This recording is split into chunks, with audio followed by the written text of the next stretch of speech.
Kung meron kayong mga Bible, sa aklat po ng 1 Chronicles chapter 29, ito po ay ang senaryo dito mga kapatid ay gustong itayo ni David ang templo mga kapatid. He has the desire na magtayo ng templo para sa Panginoon. At binigay niya ang vision mga kapatid sa buong Israel at sa mga leaders, lahat po, no? Kung basahin mo yan mga kapatid, dumating ang punto na sobra ang dala nila. Gold, silver, bronze, lahat ng kakailangan, pati mga kahoy, no? Dala-dala nila doon sa temple. And then in this verse, 1 Chronicles 29:11, nag-pray si David. Now, ang senaryo ngayon, wala pang templo. Mga materials pa nandun. Dahil hindi pinayagan ng Diyos si David na magtayo ng temple because of his hands filled with blood. So David was called, although andun ang kanyang desire na magtayo ng templo para sa Diyos, gusto niya i-honor ang Diyos mga kapatid. Pero hindi siya hinayaan ng Panginoon dahil man of war si David. Man of war. So ang rule, ang kanyang nagawa mga kapatid ay hinanda niya lahat ng materials. In fact, sobra-sobra. So ito ang kanyang prayer. Nung dinala na ng mga tao lahat mga kapatid, nag-pray si David. Sabi niya, everything in heaven and earth is yours, O Lord. Wealth and honor come from you. You are the ruler of all things. In your hands are strength and power to exalt and give strength to all. Verse 13 and 14, God, sabi ni David, we give you thanks and praise your glorious name. But who am I and who are my people that we should be able to give as generously as this? Everything comes from you, and we have given you only what comes from your hand. O nga naman, paano natin sabihin na tayo magbigay sa Diyos kung ang lahat ng bagay ay galing naman sa Kanya?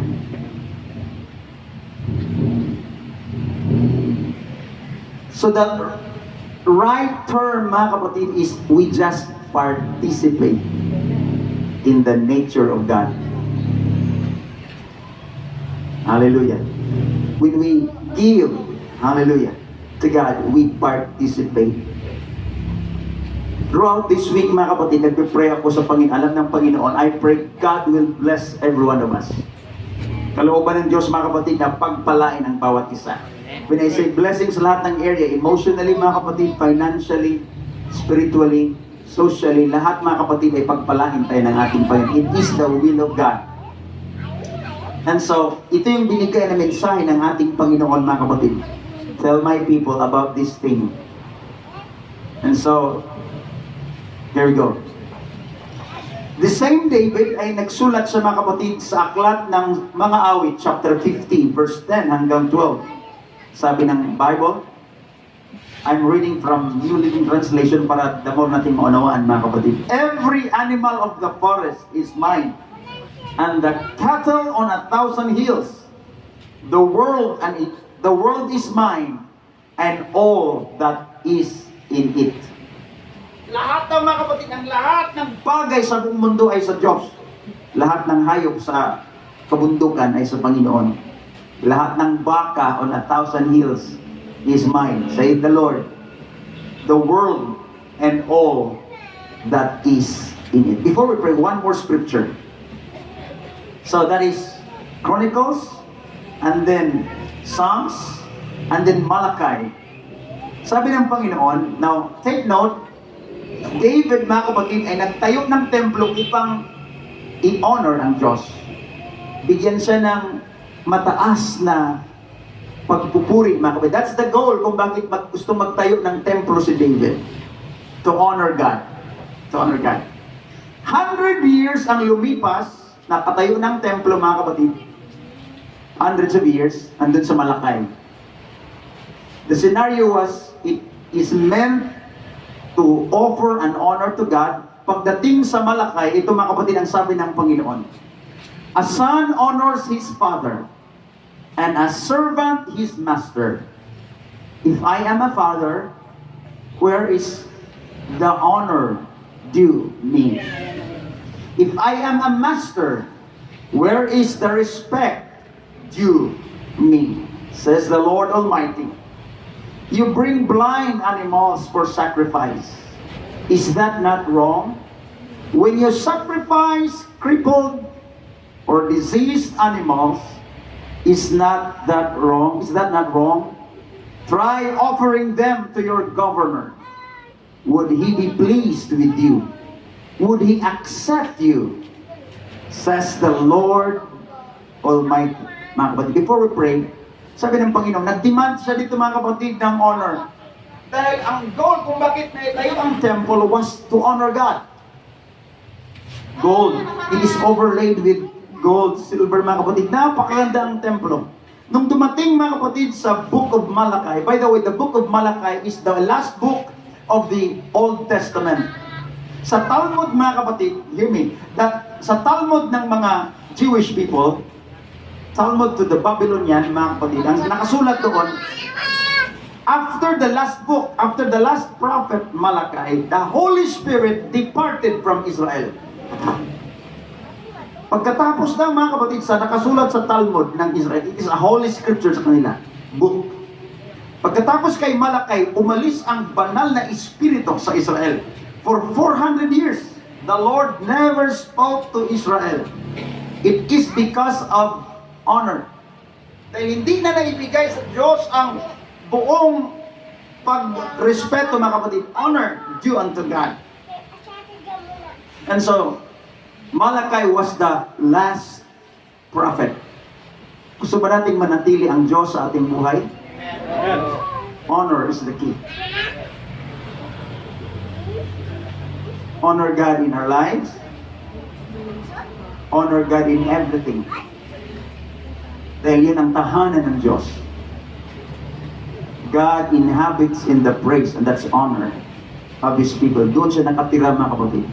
In the midst of honor, praises of His people. So before we pray, I would like to speak on this subject, honoring the Lord. Honoring the Lord. You may be seated in Jesus' name. After 400 years, mula mga kapatid, sa Book of Malachi, 400 years after, tinatawag po iyan na intertestamental period. Intertestamental. Meron pong 400 years ang separation ng Book of Malachi hanggang Book of Matthew, yung Gospels mga kapatid. Ang nag-break ng silence ay si John the Baptist. He was the prophet crying in the wilderness, "Prepare ye the way of the Lord." Ihanda ninyo ang daanan ng Diyos. Nagulat sila mga kapatid dahil mayroong preacher na kakaiba. Ang kanyang damit mga kapatid ay animal skin. Ang kanyang kinakain ay balang. Can you imagine, no? Balang ang kanyang kinakain at tapos ang kanyang pagkain honey. No? Mahaba ang kanyang buhok. He preached in the wilderness. Hindi siya nag-preach mga kapatid doon sa city center. Doon siya nang-aral mga kapatid. Sumisigaw sa doon sa ilang. Mga tao mga kapatid ay pupunta doon sa ilang. Instead na doon sila sa city center, doon sa synagogue or sa temple, they heard someone is preaching, preparing the way of the Lord. Mga kapatid. At ang nangyari po mga kapatid, Jesus came into the scenario. At isa sa mga scenario mga kapatid, ang ating Panginoon, pagdating doon mga kapatid, one moment, one day, pumunta siya sa temple. And here we go, ang sabi doon sa Mark 12:41, Jesus sat down opposite the place where the offerings were put and watched the crowd putting their money. Everybody say money. Money. Money daw mga kapatid, isa sa mga sensitive issue. But today, I have a flint in the spirit. I have to speak dahil maraming napapahamak dahil sa money. God spoke to me and said, "Warn my people." Now, meron tayong opposites, right? Merong dark. Ano ang opposite ng dark? Light. Right. left. Mayroong righteous, wicked. May mga opposites mga kapatid. Light, darkness. Pero pagdating sa Diyos, ano ang opposite ng Diyos? No, wala siyang opposite. He is absolute. Nung nagkaroon ng giyera sa langit, mga kapatid, hindi ang Diyos humarap kay Satan. No, it was not. It was Archangel Michael ang nakipaglaban, mga kapatid. God does not need to face devil, Satan. Created angel lang siya, mga kapatid. Nilikha lang siya. So ang lumaban sa kanya, it was Michael, the Archangel, the chief Archangel. But, nang parito ang ating Panginoon, merong bagay, mga kapatid, na pwedeng ilagay ng tao opposite sa Diyos, na yun ang dahilan na hindi siya makapaglingkod sa Diyos. What do you think? Money. In fact, marami sa kanyang teaching, mga kapatid, if you scrutinize sa teaching ng ating Panginoon sa Bible, mga kapatid, marami siyang ginamit about money. Everybody say money. Oh, pastor. This is Sunday service. Hold on. Gusto ng Diyos na manatisan. That is Book of Acts. That's the book, mga kapatid, na nagbigay sa atin how to be saved. But throughout 13 books, the rest of the epistles, yung letters, mga kapatid, those are books how to remain saved. Paano manatili tayong ligtas, mga kapatid. So, here we go now. So, Jesus, purposely. So, kung nandun tayo, mga kapatid, this is the reason why na hindi muna tayo nagbigay ng ating tithes and offering. Because ang ating Panginoon, purposely, kung nagbigay, kung dito ang ating Panginoon ngayon, one day, ang ating Panginoon, doon talaga siya umupo sa harap kung paano ang tao magbigay ng kanilang mga tithes and offering. Purposely, He sat, ang sabi ng Bible, He sat down opposite to the place. Kitang-kita niya, mga kapatid, kung paano ang tao magbigay sa time na yan. Oh, come on now. And He, ang sabi naman, He purpose and watch the crowd. Watch the crowd. Putting their money into the temple of treasury. So kung kasama natin ating Panginoon, sure enough, tumitingin siya kung paano tayo nagbibigay. Hello? Purposely. And then, so next verse, nasabi ng Bible, a poor widow came and put in 2 very small copper coins. Now, please, noong unang panahon kasi, mga kapatid, ang pera nila talagang gold at saka silver. Lately na lang, mga kapatid, na-develop yung bills. Bills, yung dumami ang tao, mga kapatid. Of course, kinonvert na yung, so, naging bills, mga kapatid. But, back in those days, ang kanilang dala-dala talaga is gold. Kaya sabi ni Pedro one day, humingi sa kanya, alms, limos. Sabi ni Pedro, hindi siya nakapagdala, mga kapatid. Wala akong ginto, wala akong pilak na dala-dala. Dahil ginto talaga, pilak ang dala-dala nila ng panahon. But I have something greater than gold and silver. In the name of Jesus, rise up and walk. Itong poor widow, mga kapatid, ay lumapit and put in 2 very small copper. It's not gold, it's not silver, small copper coins. Worth only a fraction of a penny. By the way, a penny is 1 day salary noong unang panahon. Siguro, more or less, kung sa atin ngayon, 400 or 500 ang minimum, fraction lang ng 500 ang kanyang iabot. Siguro, worth 50 or something. Yung kanyang halaga, kung convert natin, so that we can have understanding.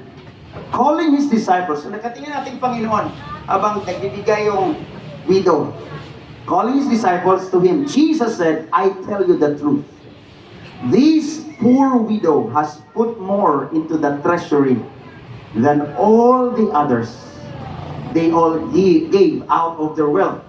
But she, referring to the widow, out of her poverty, put in everything, all she had to live on. Sabi ng Panginoon, binigyan sila ng lesson agad. Sabihin ko sa inyo ang katotohanan, ang babaeng ito, this poor widow, itong baong, ay nakapagbigay ng mas malaki na pila kaysa sa kanila na dahil sa sobra-sobra sila nagbibigay. Sa extra, yun ang binigay extra. But this poor widow, sabi niya, she gave all her living. 2 lepta ang tawag nun. So hear me now. Hindi talaga mga kapatid, issue sa Diyos kung malaki o maliit. It's your connection. How is it valuable to you? Now remember, noong unang panahon mga kapatid, here we go now. Bakit nagalit ang Diyos sa Malakay? Umalis ang Holy Spirit. Iniwan ang Israel for 400 years. He never spoke to Israel. It's because, hear me, ang instruction ng Panginoon, kapag magbigay ka noong unang panahon, ang sabi niya, mamili ka ng the best sa iyong, kasi agricultural land noon, at saka meron silang mga alagang mga hayop. Ang instruction ng Panginoon, back in those days, kapag maghandog ka sa Panginoon, mamili ka doon sa iyong mga tupa, sa iyong kambing, kung anong the best. Yung the best. Yun ang kukunin mo, of course, palakahin mo muna, no? Dalhin doon sa temple. Yun ang instruction ng Diyos, out of your best of your flock. Now, ang nangyari kasi sa Book of Malakay, mga kapatid, hindi na yung ginagawa. Marami na nagbibenta doon sa temple. Nagtitinda sila, at pupunta na lang sila doon, mga kapatid. At titingin sila, okay, magkano to? Tapos magtatawaran, siyempre, magtatawaran pa, magkano? Pag ganito na lang. Okay, may tawaran na. Mas pwede na yan. So, kukunin nila yun, ihandog nila doon sa altar. Nawala, mga kapatid, yung tinatawag na essence of sacrifice. Dahil ganito po, kung galing sa iyong kawan, inaalagaan mo, pinapalaki mo, tapos the best, mayroong emotional connection, right? Halimbawa, Sister Cha, bakit ayaw ni Sister Cha na katayin yung kanilang si Jackie? Where are you? Dahil mayroong connection, pinapalaki mo. Kung sabihin kayo ng Panginoon, offer mo yan sa Panginoon.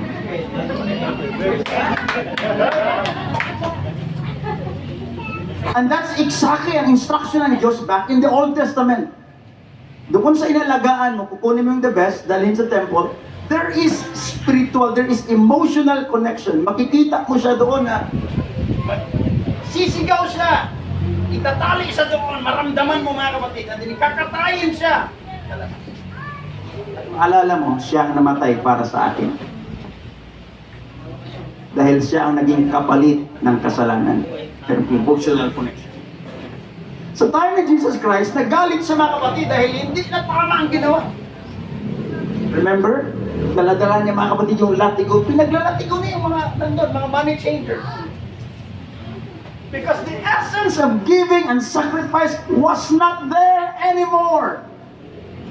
At yun ang dahilan ng mga kapatid na umalis ang Panginoon from the Book of Malachi. Let's follow right here. Now, itong problema mga kapatid dahil sinabi ng Bible, here we go now, follow me. I know I am in the Spirit. The Lord spoke to me. This is the reality. Now, madaling sabihin mga kapatid na yung puno ay galing sa Panginoon. Sa Panginoon yan. Lahat mga kapatid itong lupa sa Panginoon. Madaling sabihin mga kapatid, the sunshine, Panginoon ang naglagay dyan. Lahat, everything that we see around, we can see almost very quickly. Lahat yan sa Panginoon. Pero pag i-convert na yan mga kapatid, hear me now, follow me. Pag na-convert na yan, all those resources, at maging money na at nandyan sa ating bulsa, mahirap nang sabihin na sa Panginoon. Is it true? Come on, witness, come on. Oh, I'm struggling. Ang totoo lang ako, I'm struggling with this. Then I said, because Lord, I will preach this. They might be hurt. Sabi ng Panginoon, now go ahead. I want to save my...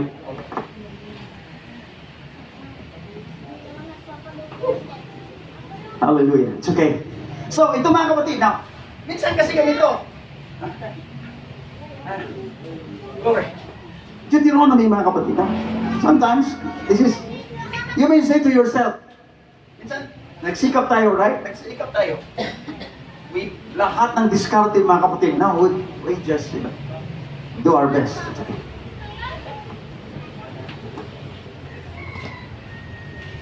Sabi ng Panginoon sa Book of Deuteronomy, you may say to yourself, my power and the strength of my hands have produced this wealth for me. Oh, may dollars, no? Kita niyo may 20. The first picture, hawak-hawak yung dollars, no? Mayroon dito na sumasahod ng dollars din kasi okay lang, hindi pa out of context. You may say to yourself, my power and the strength of my hands have produced this wealth for me. Sabi ng Panginoon, but remember, the Lord your God, for it is He who gives you the ability to produce wealth. Lakas natin, mga kapatid, yung katalinuhan natin, mga kapatid, galing yan sa ating Panginoon. Everything that we do, our ability, it comes from God. Sabi ni Pastor Mario, kung naalala niyo, mga kapatid, huwag naman tayong magsaling itaas ang ating sarili, mga kapatid. Sabi niya, kunting yung part, maliit na part sa ating ulo daw, mga kapatid. Minsan baka pupulutin na natin yung akal natin ginto na nakala kumalat, mga kapatid. Sabi ng Panginoon, remember the Lord your God, for it is He who gives you the ability to produce wealth. Amen. Gusto ba natin bigyan ng ability ng Panginoon to produce wealth, mga kapatid? It is the will of God. Last Friday, Thursday, sa prayer meeting, biglang vision na binigyan ng Panginoon. A word came to me in my heart. Sabi ko, mga kapatid, kung naalala nyo, ang Garden of Eden, hindi lang isang ilog ang binigay ng Panginoon. Merong 4 na ilog. God He provides 4 sources, mga kapatid, ng rivers doon sa Garden of Eden to water the garden. That means, merong hindi lang isang source ang binigay ng Diyos sa Eden. Merong 4. And so I said, God, it is your will na hindi lang source, hindi lang isang source ang ibigay mo sa bawat pamilya, Panginoon. It is your will that you...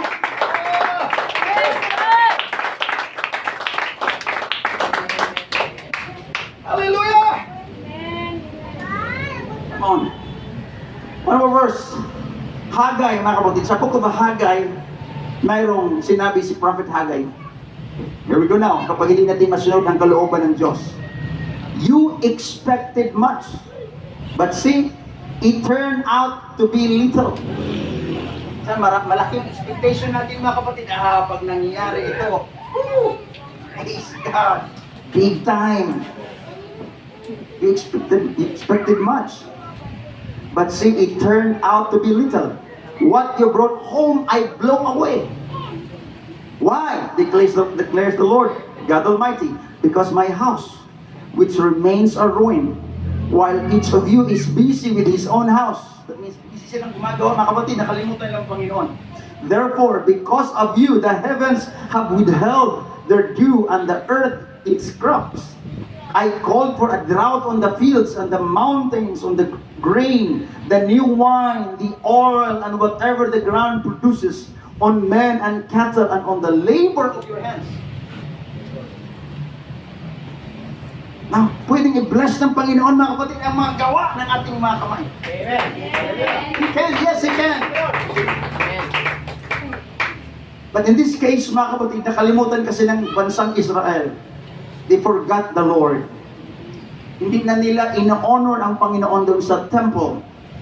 And so, they expected much, but it turned out to be little. Sabi ng Proverbs chapter 3 verse 9, honor the Lord with your wealth. Ang lahat magsabing wealth. Honor the Lord with your wealth, with the first fruits of all your crops. First fruit, yung unang bunga, yung the best. And ang context niyan, honor the Lord with your wealth, and with the first fruit, that is the best, first fruits of all your crops. In other translation, ito ang sinabi, mga kapatid, sa Living Bible. Honor the Lord by giving Him the first part of your income. Hindi ako nasabi niyan. Ang Living Bible, mga kapatid. Bakit kaya? Kailangan ba ng Panginoon? No, He does not need God. He does not need anything. He existed, mga kapatid. God does not have a need. Wala siyang pangailangan, mga kapatid. I mean, sa panahong wala pa tayo na natili ang Diyos. He does not have any need. Pero bakit sinasabi niya, mga kapatid? Honor the Lord by giving Him the first part. Here we go. Just follow, mga kapatid. Paul said sa kanyang sulat, mga kapatid, 2 Corinthians 8:7, see that you also excel in this grace of giving. Mag-excel na tayo, mga kapatid. The word excel is merong good, better, best, and then excellent. Diba yun ang comparative words? Sabi ni Paul, see that you also excel in this grace of giving. Maging excellent tayo, mga kapatid. Let's just have this journey. Next verse 9 at saka 10. Now, he who supplies seed to the sower and bread for food will also supply and increase your store of seed and will enlarge. Ang lahat magsabing enlarge. Enlarge the harvest of your righteousness. Pwede raw palakihin ng Diyos ang hangganan ng ating ani. Come on. Hallelujah. Hallelujah. Now, Jesus said in Matthew chapter 6 verse 30, if God cares so wonderfully for flowers that are here today, iniingatan daw, tinitingnan ng Diyos ang mga bulaklak na nandito ngayon at kinabukasan ay wala na and gone tomorrow, won't He more surely care for you? Hindi kaya tayo tinitingnan palagi ng ating Panginoon, mga kapatid? Kung concern ng Panginoon sa mga bulaklak, sabi ko sa iba, gusto ko magrami itong bulaklak, mga kapatid, no? Parang hindi man garden ko, parang mukhang garden. Sabi ko sa kanila, nagkas ako ng vision na, yung mga puno kaya hindi natin alisin yan. Pero may mga orchids yan, no? Ang ganda siya tingnan. Yan, mga puno na yan. Di ba napakaganda? We just cast. Now, if God cares, ang sabi ng Bible, for those flowers which are here today and gone tomorrow, would He more surely care for you? Di kaya tinitingnan tayo palagi ng ating Panginoon? Sure enough. Now, Paul said, 1 Timothy chapter 6 verse 6 hanggang 8, godliness with contentment. Ang sabi, lahat may sabing contentment. Godliness with contentment is great gain. Hindi raw pwedeng maging masaya ang isang taong gutom. Totoo yun. Ganon mga kapatid kahalaga ang tinatawag na contentment. Kahit marami pa tayong pera, kung wala kang contentment, you cannot be happy. There we go. Again. Kaya sinabi ng Bible, godliness, pagiging makadiyos, with contentment. Contentment is a gift from God. Na kung anong meron tayo, mga kapatid, masaya tayo. Salamatan natin sa Panginoon. Godliness with contentment is great gain. For we brought nothing into the world. Wala na tayong dinala, mga kapatid, sa mundong ito, and that's very true. And we can take nothing out of it. Wala din tayong mauuwi, wala tayong maidala. Mailabas. Take nothing out of it, but if we have food and clothing, we will be content with that. Meron kong naikwento kanina sa mga, bigla kong naalala ng mga kapatid. Meron tayong mag-asawa, no? We can take nothing out from it. Alala ko, mga kapatid, may mag-asawa, yung lalaki, mga kapatid, ay talagang napaka mahigit kayo nagsisave siya. Parang mayroong taong mga kuripot. Kuripot! I-review natin yung spirit na yan, mga kapatid, na? In Jesus' name. Napaka siya? Pag nagsahod yung asawang lalaki na yun, binabawasan niya ng 1,000, no? At nilalagay niya doon, may mga taong gano'n ayaw na save, gusto lang cash. May mga taong gano'n eh. And it happened a lot of times. No? Ang ginagawa niya, nilalagay yung kanyang save doon sa kanyang higaan, meron siyang lalagyan. Yung cash na yun. Every time na magsahod siya, tinatago niya sa kanyang asawa. Yung pera na yun, yung kinakaltas niya 1,000. Ito yung sahod. Nilalagay niya sa kanyang higaan. Every paycheck, nilalagay niya doon. At nangyari, mga kapatid, na nagkasakit yung lalaki yun. At sa kanyang deathbed, malapit siyang mamatay, sabi niya, Han, tinawag niyang asawa, Honey, meron akong sabihin sa'yo. Kus, marami na yung mga kapatid na dun sa lalagyan niya. Sabi niya, Han, meron akong sabihin sa'yo at gusto mong ipagtapat mo sa akin at gawin mo. Sabi niya, meron akong inipon na pera nandyan sa ating higaan. Sinabi niya yung lalagyan, sekreto niyang lalagyan doon, mga kapatid. Sabi niya, Honey, pwede bang i-promise mo sa akin sa panahong ilibing na ako, pwede bang ipabaon mo yan sa akin?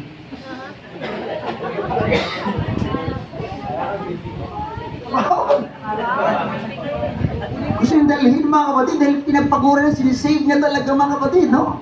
Ang dami na doon. Here we go, hindi pa tapos ang kwento, mga kapatid, hindi pa tapos. Hindi pa tapos yun.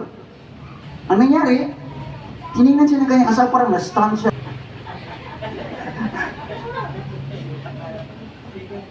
Kung magkano yun lahat, mga kapatid, no? Pumulot siya ng cheque, pinasama niya doon sa taol na kanya. Kailangan niyang pa-encash pa yun, mga kapatid. Ay, Jesus, yun naman. Palagpakan natin yung Panginoon. There's joy in the house of God. Godliness with contentment is great gain, for we brought nothing into the world, and we can take nothing out of it. But if we have food and clothing, you'll be content with that. Merong kagalakan, mga kapatid. Now, here we go. Sabi ng Panginoon sa Leviticus chapter 27, a tenth of the produce of the land belongs to the Lord and must be set apart to Him as holy. Ang lahat ay magsabing holy. Holy. 10. Now, bakit naglagay ang Diyos ng utos na ang ikasampung bahagi daw is banal sa Panginoon? Now, here we go. Familiar ba tayo sa partnership na negosyo? Alam ba, Brother Mike, mag-business tayo. Mag-partner tayo. Usually, ang partnership is 50-50, right? Usually, maliban na lang kung hindi pare-pareho yung puhunan. Pero usually, ang partnership is 50-50. Okay, magkano puhunan natin? 100,000. 50 tayo. Then, yung share, equal share tayo. No? That's partnership. God wants to partner with us. Here we go. Sabi ng Panginoon, mag-partner tayo. Sa akin ang araw, sa akin ang sanlibutan, sa akin na lahat. Gagawa ka na lang. Pero sabi ng Panginoon, ang hihingin ko lang sa iyo is ikasampung bahagi.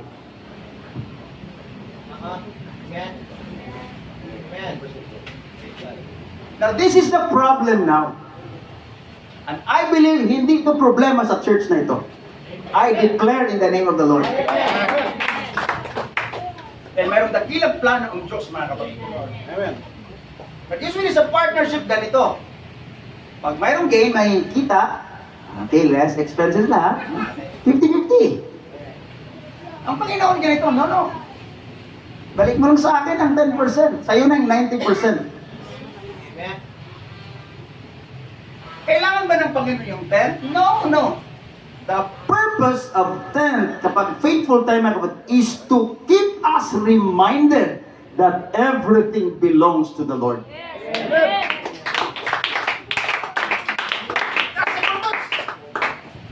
It's not really about money. It's all about faith building. Hindi talaga yun, mga kapatid. Hindi issue yung money, mga kapatid. Ang gusto ng ating Panginoon ay ma-maintain ang ating pananampalataya sa Kanya.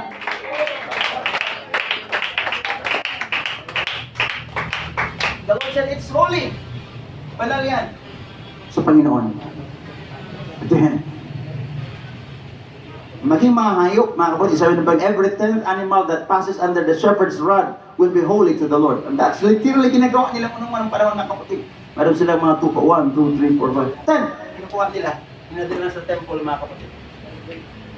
Every 10th of animal that passes under the shepherd's rod will be holy to the Lord. Now, Pastor, paano kung wala man ako pa? Wala kong umpisahan, Pastor. Siguro mayroong dito ngayon na reasoning. Sana ko mag-umpisa. Jacob, mga kapatid, nagipag-vow siya sa Panginoon ang kanyang dala-dala tungkod. Remember Jacob nung umalis siya sa tahanan ng kanyang father? Wala siyang dala, Mother Mike. Ang dala ni tungkod. Ang kanyang unan, mga kapatid, bato. Ang kanyang roof, sky. Wala siya, mga kapatid, nahiga siya doon sa tinatawag na luz. At naging Bethel. Kung familiar sa atin ang salitang Bethel, yung original na lugar na yun is Luz.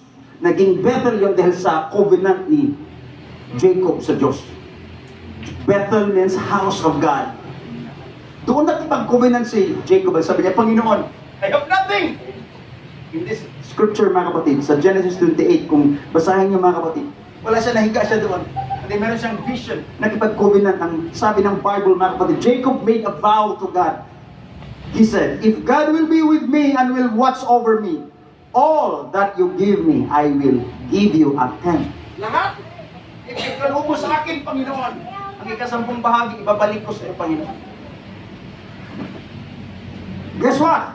Few years after, mga kapatid, hindi mo na kayang bilangin ang mga alaga ni Jacob.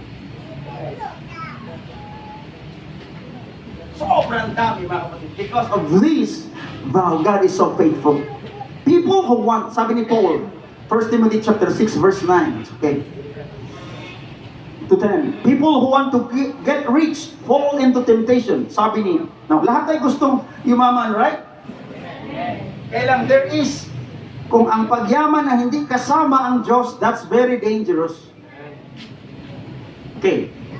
For people who want to get rich, sabi ni Paul, fall into temptation and a trap and into many foolish and harmful desires that plunge men into ruin and destruction. For the love of money is the root of all kinds of evil. Ang pag-ibig sa salapi is, hindi ang salapi ang evil. It's the love of money. Bakit may corruption? It's the love of money. Bakit mayroong mga sugal, mga illegal, mga kapatid? It's the love of money. Bakit mga nagbebenta ng kanilang karangalan? Because of the love of money. Ayaw nilang magpagod. Almost maraming evil sa ating paligid, mga kapatid. It's because of the love of money. The purpose kung bakit naglagay ng institution ang Panginoon, nagbigay siya ng batas sa atin, mga kapatid, to remember God, to honor God, upang malayo tayo sa tinatawag na love of money. Hello, somebody? Amen. Amen. Let's just proceed. For the love of money is the root of all kinds of evil. Now, here we go. It's God. Nasa Malakay, before niya iniwan, mga kapatid, ang bansang Israel, nag-iwan siya ng tanong. Malakay chapter 3 verse 8. Sabi ng Panginoon, ito dyan sabi, will a man rob God? Manakawan ba? By the way, sa atin kasi yung terminology rob, pagnanakaw, isa lang, but sa English term, mayroong thief, mayroong robbery, no? Yung theft ay, halimbawa, walang may-ari, hindi kasama yung force, no? Kinuha natin, that's theft, qualified theft yun. Ninakaw natin. While yung robbery, doon yung may-ari, by force, kinuha natin. Halimbawa, yung mga hold up, robbery, yung sa mga bangko, di ba, robbery? Bank robbery, hindi siya bank theft. No. Bank robbery, that means, kasi andun yung mga tao ko, okay, robbery by force. Yan ang term, exactly na ginamit ng Diyos sa Malakay. Sabi niya, will a man rob? Hindi niya sinabi, can a man steal from God? No, hindi siya. Sabi niya, will a man rob God? Manakawan ba? It is because, yes, sabi ng Panginoon, yeah, yet you rob me. Sabi ng Panginoon, you rob me. Nagkiusap siya sa bansang Israel. But you ask, how do we rob you? Ano ka namin nakawan? Naalala ko, mga kapatid, yung Filipino aring Japanese. Nag-speech daw, mga kapatid, sa time ni isang presidente. Sabi ng Japanese na ambassador, sabi niya, you are very lucky Filipino people. Very lucky. Mahilig daw sila ng L, R, no? Ang L, hindi daw gano'n ng L, wing R. You are very lucky. You have a president who robs you. sabi niya, much more, you have a president's wife, first lady, who loves you more. Oh Lord, have mercy. God said, will a man rob God? Manakawan ba ng tawang to? Minsan sa atin mga kapatid, inisip natin, hindi. But pwede pala. Will a man rob God? Yet you have robbed me. Sabi ng Panginoon, but you ask, how do we rob you? The Lord said, in tithes and offerings. Manakawan daw natin siya. Kinukuha natin pati yung share na. Partner natin. Sabi, pray tayo, Lord, ingatan mo, Panginoon, ang aking mga anak, Panginoon. Lord, ang aking negosyo, Panginoon, ang aking trabaho, Panginoon. Lord, ingatan mo ako, Panginoon. Diba? Yung prayer natin, Lord, keep me safe. Minsan ginagawa ating gwardiya ang Diyos. Lord, ingatan mo ang bahay, Panginoon. Aking sasakyan, Lord. Please, Lord. Iba sa atin, saka na pag-pray, uy, muntik na ma-aksidente. Lord, kalimutan ko mag-pray. And that's true, mga kapatid. Gusto natin gawing partner palagi natin, Panginoon. God said, you rob me. Kapag hindi tayo faithful sa ating tithes and offering, you rob me. Hindi binabalik ang para sa Kanya, mga kapatid. It's His word. It's you are under a curse, the Lord said. The whole nation of you because you are robbing me. Bakit rob ang ginamit ng Panginoon? Dahil nakita naman talaga ng Panginoon eh. Hindi tayo pwedeng mag-steal sa Kanya. We can rob. Nakikita ta. Walang bagay na nakatago sa Panginoon eh. So kung hindi natin ibabalik sa Panginoon yung sa Kanya, ang term dyan is rob. Purposely. Ano natin mga kapatid? Oh, the Lord help us. Pwede bang palakpakan natin ating Panginoon? I know. It will break our heart. I know. There's a prayer pa lang mga kapatid sinabi ng Panginoon. It will break our heart. Mga kapatid, dahil itong flesh, it's the nature of this flesh, mga kapatid, it's selfish. It's the nature, mga kapatid. Pero gusto natin sa atin. And then, later on, ma-realize natin mga kapatid, may isang parang kulang, empty mga kapatid. Tinuturuan tayo ng ating Panginoon. You are robbing me. And then, here we go now. Deuteronomy, same book. The purpose of tithing is to teach us, always to put God first in our lives. Yan palang layunin mga kapatid. Bakit nag-institute sa mga kapatid ng tithing is para palagi nating maalala na uunahin natin siya. Here we go. Dahil ganito po, no?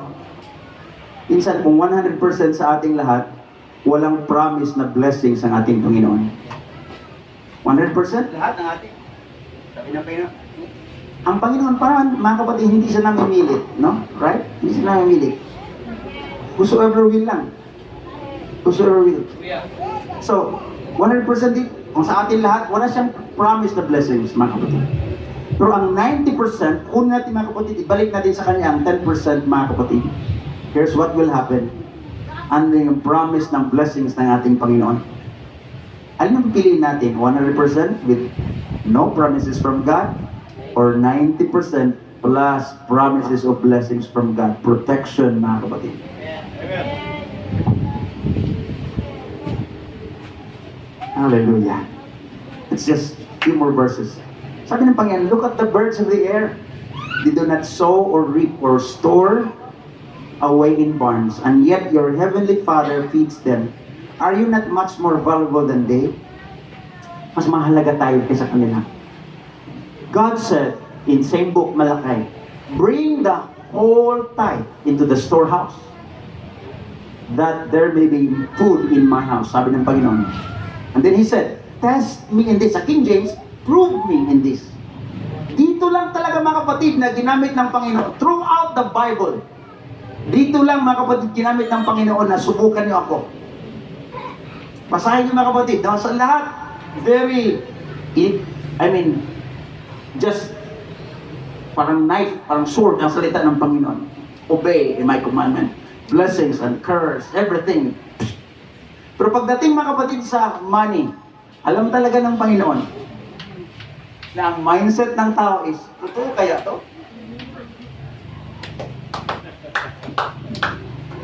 Come on. Alam talaga ng Panginoon.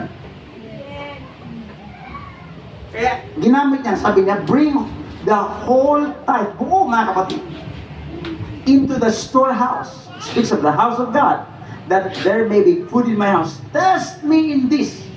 Patunayan niyo ako sa bagay na ito, says the Lord Almighty, and see if I will not throw open the floodgates of heaven and pour out so much blessing that you will not have room enough to receive for it.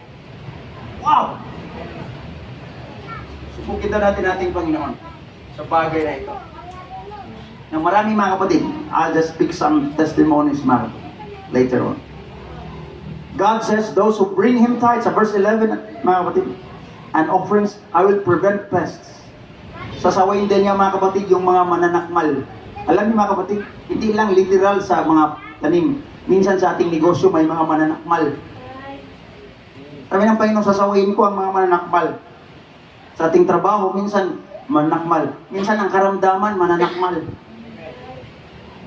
Minsan yung ating mga emergency fund, kung mayroon ka mang emergency fund, sinasakmal mga kapatid ng hospital, sinasakmal ng gamot.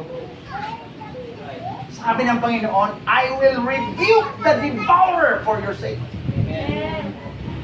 Isa yan sa mga promises ng ating Panginoon. Woo! Hallelujah! Palakpakan natin yung Panginoon. Ang dami kasing forms of devourer. Mayroong physical illness. Minsan, ang devourer mga kapatid sa isip. Maraming mga tao na dinidevour, hindi ganong makakatulong. Dinidevour yung magandang pagpapahinga. I will rebuke the devourer for your sake. Woo! Hallelujah! From devour your crops and the vines of the fields will not cast their fruit, says the Almighty. Paul said, ang daming $100 niya, no? Paul said, for the love of money is the root of all kinds of evil. Sabi niya, some people eager for money have wandered from the faith. Sino kinausap dito mga kapatid? These are believers like you. So the Lord spoke to my heart, speak to my people, I want them saved, and I want them remain saved. Amen.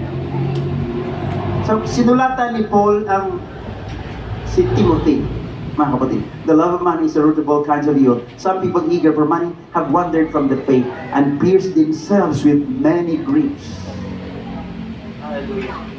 Praise God. Ayaw ng ating Panginoon na mapahamak tayo mga kapatid. God does not want us to wander from faith. Hallelujah.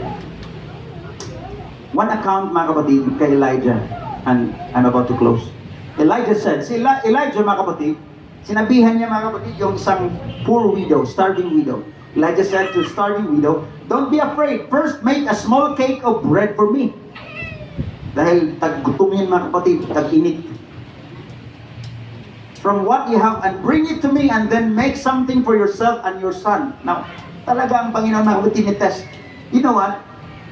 Lalo na ang principle na ito mga kapatid, it can only be understood fully when you obey. Ulitin ko mga kapatid, ang bagay na ito mga kapatid, maraming utos ang Panginoon na maunawaan mo lang after all when you begin to obey. Amen. Mind, mga kapatid, your logic will not work mga kapatid when it comes to faith in the things of God. Si yung widow mga kapatid, kunti na lang natira karampot mga kapatid na harina at oil. Sabi ni Elijah, pwede bang iluto mo muna ako? Ang logic magsabi, malapit na kaming mamatay. Ako at ang ating anak, ang lakas-lakas mo. Tapos unahin kita, lingkod ng Diyos. That's the logic, right? So sabi na ba yun, he was sent. Purposely, pinapadala mga kapatid si Elijah from south, pumunta siyang north, napakalayo. Just to tell that woman, widow, magtimpla ka muna, iluto mo ako ng tinapay, cake. Ang pagkatapos, magluto ka at sa iyong anak. Sabi ng Bible, gladly, sumunod mga kapatid yung poor widow woman. Okay, here we go. For this is what the Lord says, the jar of flour will not be used up, and the jug of oil will not run dry. She went away and did as Elijah had told her. So there was food every day for Elijah and for the woman and her family. Ang gutom nag-last ng years. Basahin mo mga kapatid yung story na yan, it lasted for years. Pero every time nabubuksan ng babae yung kanya lalagyan ng harina, every time nabubuksan niya ang lalagyan ng oil, hindi na uubusan mga kapatid. Because many of the principles of God can only be understood after you obey. Amen. Pakanapin natin, Panginoon. Glory to God. I know that many of us will commit right after this, mga kapatid. To think on God, to honor God. Dito ko magtapos mga kapatid. I know I have said enough. I have reinforced the will of God in our lives. Ang pinakauna daw mga kapatid na millionaire at naging billionaire sa buong mundo ay si John Rockefeller. He was the first man in the world na naging millionaire at naging billionaire mga kapatid. Now, that's dollars, hindi yan pesos, dollars. Basahin ko mga kapatid, you can search mga kapatid sa internet about John Rockefeller. The first billionaire, the very first person to reach the status of billionaire was a man who knew how to set goals and follow through. Mayroon siyang goal talagang very goal-oriented mga kapatid si Rockefeller. At the age of 23, sino mga 23 years old dito? Ay, hindi ako. Yan. At the age, parang si Brother EJ lang. At the age of 23, no? Praise God, I pray na maging Rockefeller to na Filipino version. Yes. I pray for this church, mga kapatid, na may tremendously blessed of God. That's the will of God. So, at the age of 23, he had become a millionaire. And by the age of 50, he became a billionaire. Ngayon, awit lang alam natin. Wanna be a billionaire. Hindi ko na alam. He became billionaire at the age of 50. Every decision, so ganito siya ka-passionate mga kapatid to get rich. Every decision, attitude, and relationship was tailored to create his personal power and wealth. Talagang very consumed siya, very dedicated. Power and wealth. But 3 years later, at the age of 53, katapos siya diniklar na first billionaire, nung edad siya ng 53 years old, he became ill. Nagkasakit siya mga kapatid. His entire body became racked with pain and he lost all the hair on his head. Talagang naturally, nalaglag lahat yung kanyang buhok mga kapatid sa kanyang sakit. In complete agony, the world's only billionaire could buy anything he wanted, but he could only digest milk and crackers. Ano kaya, no? Billionaire tapos ang kanyang pwedeng kainin lang mga kapatid, gatas lang at biskuit. Realization begins. An associate wrote, he could not sleep, hindi siya makatulog mga kapatid. Would not smile, and nothing in life meant anything to him mga kapatid. His personal, highly skilled physicians predicted he would die within a year. Yung kanyang mga doctor, malayo ng 1 taon sa kanya, mamamatay na siya. Very trained, skilled doctors mga kapatid. As he That year passed agonizingly slow. Nagtiis, mga kapatid, si Rockefeller. As he approached death, he awoke one morning with the vague remembrance of a dream. Meron siyang panaginip at hindi niya gaanong maalala, pero meron siyang panaginip. He could barely recall the dream but knew it had something to do with not being able to take any of his successes with him into the next world. Ang alam niya, patungkol yan sa kanyang kayamanan na hindi niya madala into the next world. Yun ang kanyang dream, mga kapatid. So, the man who could control the business world suddenly realized he was not in control of his own life. He realized, I'm not in control of my life. He was left with a choice. He called his attorneys, tinawag niya yung mga abogado niya, accountants, and managers, and announced that he wanted to channel his assets to hospitals, research, and mission work. Nag-decide siya, hindi ko pala tumadala. Magbigay ako ng bahagi dito sa mga hospital, research, mission work. Billionaire. Na-imagine niyo ba, kapatid, kung gaano kalaki yung billion? Imagine this. Kung gagastos ka raw, mga kapatid, ng 1,000,000 araw-araw, 1 million peso every day. Ang 1 billion, maubos, mauwi. Considering na walang pumapasok. 1 million a day. Ang 1 billion, maubos mo sa loob ng 3 taon. That's 1 billion. 1 million a day because 1 billion is 1,000 million. And he was that rich. Kung mayroon daw magbigay sa'yo ng 1 billion tapos tigpi piso, huwag mo na lang daw tanggapin. It's true. Dahil uubos siya, mga kapatid, ng 60 plus years to count.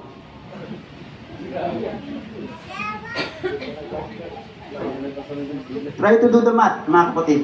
May magbigay sa'yo, tapos, okay, bigay ko sa'yo 1 billion, tapos piso-piso, tapos bilangin mo, ha?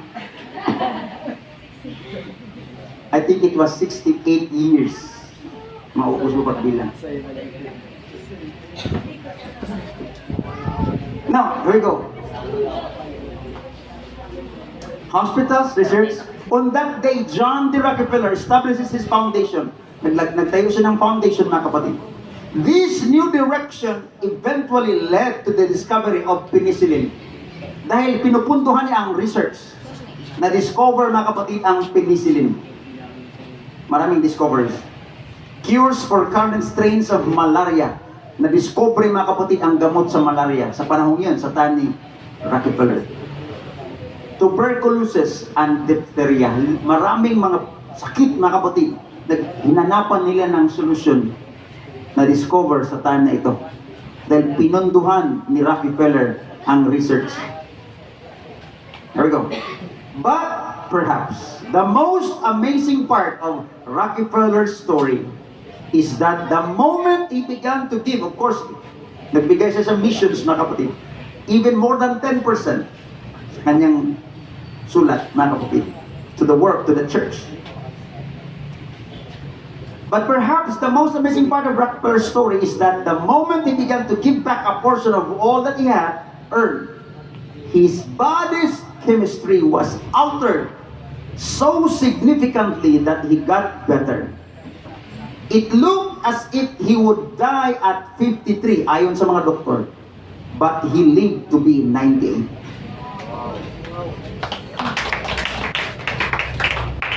The moment na nag-decide siya, I have to give it back for good at ibalik ko sa Panginoon. The moment na mag-decide siya, sabi ng mga doktor, he can live the most 1 year. Sa moment, pinatawag niya, from 58, 53, nabuhay siya hanggang 98 years old. Amazing. Why? Dahil walang imposible sa Diyos. Kapag mag-align tayo sa kalooban ng ating Panginoon, hindi natin kayang sukatin, mga kapatid, ang kapamaraanan ng ating Panginoon. Tumayo tayong lahat. I know this is